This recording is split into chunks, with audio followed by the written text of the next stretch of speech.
Alright guys, we got a challenge lock from Okotta. This is one of his first. It is a Nemef. I've never heard of that. Got some keys taped to the side of it there. We don't need those. I'll just leave them on there when I clamp it up here in a little while.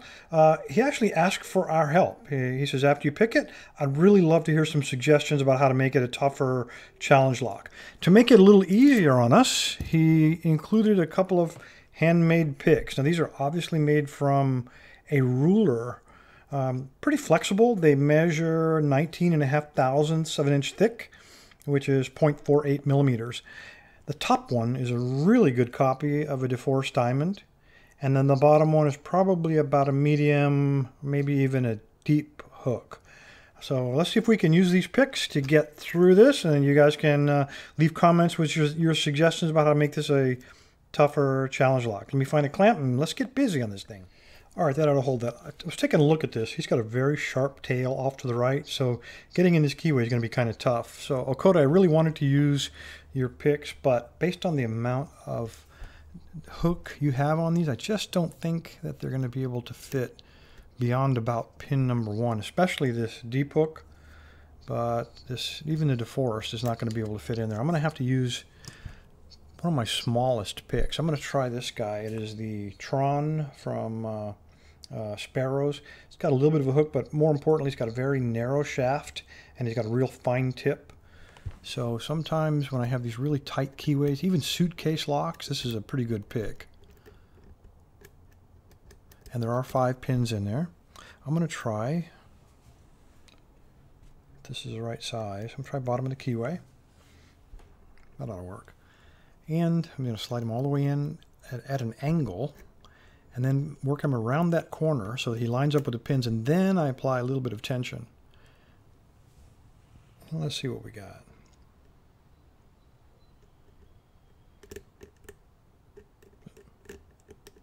That's dragging on the sides of that lock, even the smallest pick I own.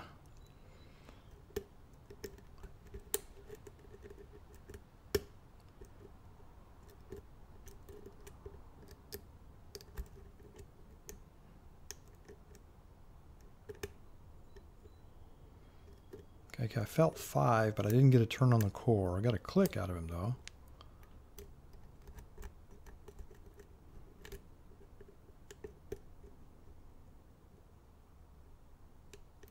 Come on.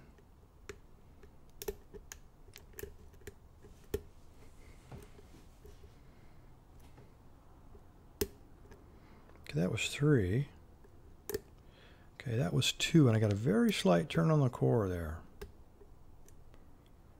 So I do have a false set going. Let me turn it sideways. You can see a little bit off. Normally it's straight up and down, and now we got a little bit of a turn, which tells me I'm probably caught up on a spool.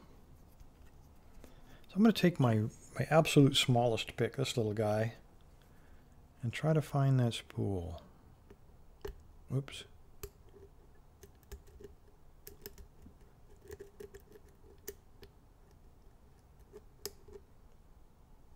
I'm looking for counter rotation.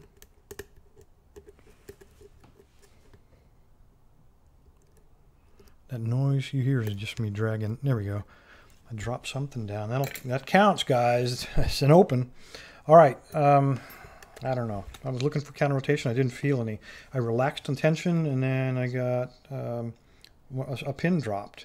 So let's take a look and see what the keys do look like. Let me get this out of here. Get that zoomed back, and then maybe you guys can help out with some suggestions.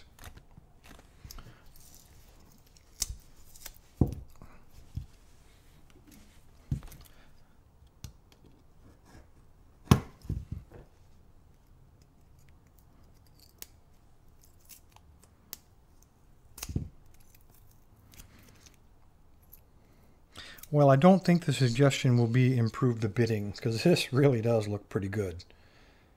Doesn't get much better than that. You got those 2 low cuts, like gatekeepers protecting the ones in the back. So yeah, no complaints there. Looks like we have, looks like an attempt at a training lock, and then we gave up and put the plugs back in. That one looks a little strange, number 2, but we're going to gut it. Normally, let's make sure the key does work. And it does. Okay. All right, let's get this stuff out of here. Let's get this guy in here. And so I can just pop that off with a screwdriver.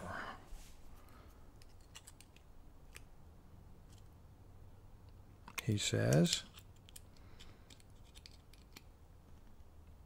All right, let's use the right tool.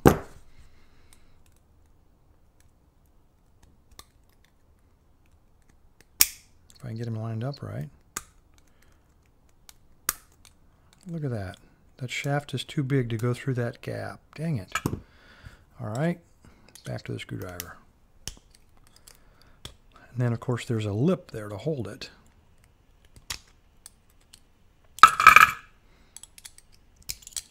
Whew. All right.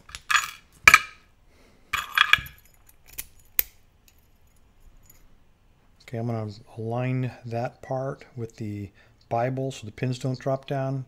I do have a gap there, but I'm not going to worry about it because I don't think there are T-pins in this, the way it behaved. So I'm just going to take a normal follower and just chase him right out of there. Hopefully. There we go. All right, there's our 5 pins. Looks like number 3 has a little unusual wear on him, but oh, he's threaded. Very cool. Okay, we got a standard. We got a very long standard. It's like a yard, like a meter long. This is very cool. That is the only one of those I've ever seen. That pin is actually threaded. So is that one. Check that out. They're not screws. Okotta actually took the time to find a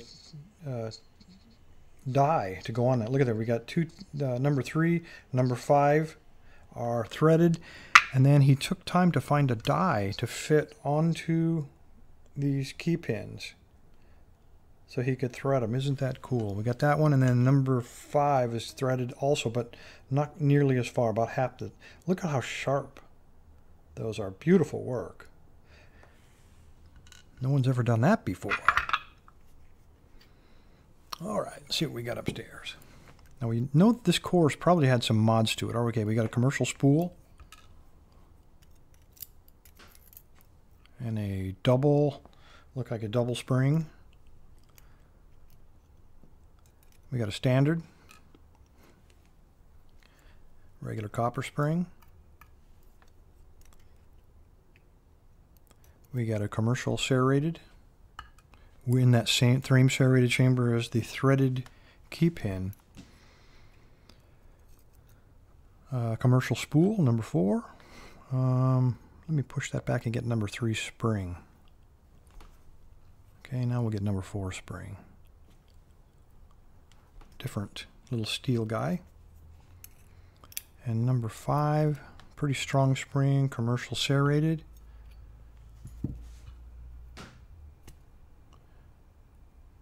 Well, I didn't drop him. He's got to be in there. Let me get my beater in here. All right, there's a spring in there. There he is. Oh, that's why he didn't want to come out. We got him doubled up. Very nice. No wonder he was so forceful when he came out of there. So we got double springs in chamber 1 and chamber 6. We have a real light gauge steel one, and then 2 coppers in 2 and 3. All right, guys, there's what we're looking at on the pinnings. I'm going to take a look at the Bible here in a minute, but we have 2 spools, 2 serrateds, and then a standard to keep things from flopping around. More than anything, I think I'm impressed by these 2 key pins.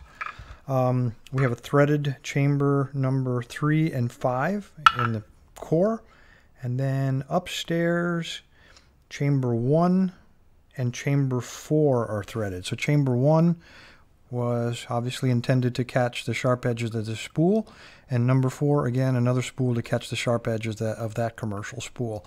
So all in all, pretty good job. I'm actually surprised I got into it as quickly as I did after looking at these pins. All right, Okotta, did want to hear some suggestions. What suggestions do you guys have to have made this a tougher lock? Anyway, appreciate your comments. Everybody stay safe, stay legal. Okotta, thank you, sir, for the lock. I appreciate it.